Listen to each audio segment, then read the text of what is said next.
Have you ever been on like a really miserable road trip? You know, you're crammed in the car, the AC is totally busted, and you just realized you missed your exit by 100 miles. Absolutely. And that is Uh, right when the GPS decides to just completely give up on you. right, exactly. Now hold on to that feeling and picture doing a road trip, but you weigh, I don't know, 40 tons, and you are walking from Spain to Brazil. Without a map, while the continents are literally splitting apart beneath your feet. Exactly. So for this deep dive, we are looking into a discovery that totally rewrites our map of the prehistoric world. We used to think of South America during the early Cretaceous as this, This giant locked room mystery, yeah. right? About 120 million years ago, the South Atlantic was unzipping, separating it from Africa. We thought it was a massive island, completely cut off. That was definitely the prevailing theory.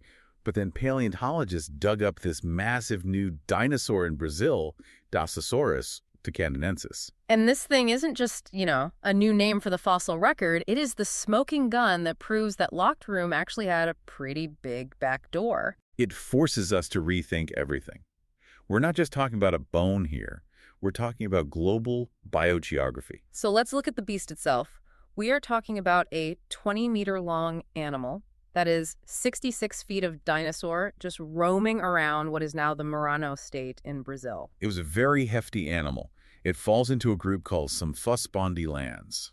Which is quite the mouthful, but if you break down the Greek, it literally translates to sponge vertebrae, right? It does. It refers to the internal structure of their bones. They were filled with these complex air sacs, Almost like a modern bird. exactly like a bird, Yeah. which made their skeletons much lighter than they looked from the outside. It's a critical adaptation for getting that large without just collapsing. Okay, so here is where the mystery really deepens. You find a giant sponge spine sauropod in Brazil. You run the phylogenetic analysis to build the family tree. Naturally, you'd expect its closest relatives to be its neighbors. You'd look for a cousin from Argentina, sure. But the data said no. When they crunched the numbers, Dasosaurus didn't group with the South American locals at all. Its closest relative is actually Garambatitin moralensis. Which is found all the way over in Spain. Spain. It is the ultimate Euro trip. So instead of evolving in isolation, this lineage started in Europe and somehow just walked to South America. The hypothesis is fascinating. Yeah. It implies that sometime between the Valanginian and Aptian ages, these animals migrated south. They most likely utilized land bridges. Like stepping stones? Yeah, stepping stones through North Africa and crossed into South America before the continents fully drifted apart. That is a staggering journey for a herd of 60-foot animals. It completely shatters the idea that South America was a lonely island. It really does. It shows that the supercontinents of Gondwana and Laurasia were exchanging fauna much, much later than we previously thought. Reconstructing a migration route across shifting continents just by looking at fossilized bone treats requires some incredible data processing. You really have to find the signal in the noise, Spotting the patterns everyone else misses is the core of modern paleontology. which is exactly what our sponsor, Embersilk, helps you do in the modern business world. If you are trying to figure out where artificial intelligence actually fits into your operations... Instead of just following the hype. Right. Whether it is AI training, automation, or software development, you need to find those high-impact areas. Embersilk helps you uncover where agents can make the most impact for your business or even your personal life. It is all about intelligent integration that makes sense for your specific needs. Absolutely. Check out embersilk.com for all your AI needs. Now, back to our Euro-tripping dinosaur. How can they be so sure this Dasosaurus is related to the Spanish dinosaur and isn't just some weird local titanosaur? It comes down to highly specific anatomical markers. They essentially found a barcode on the tailbones, A barcode. basically. Mm-hmm. The caudal vertebrae feature a complex of 3 elongated ridges and a very specific groove. That exact structural configuration is a signature trait it shares directly with Garambatitin. You just don't see that in the local titanosaurs. No, you don't.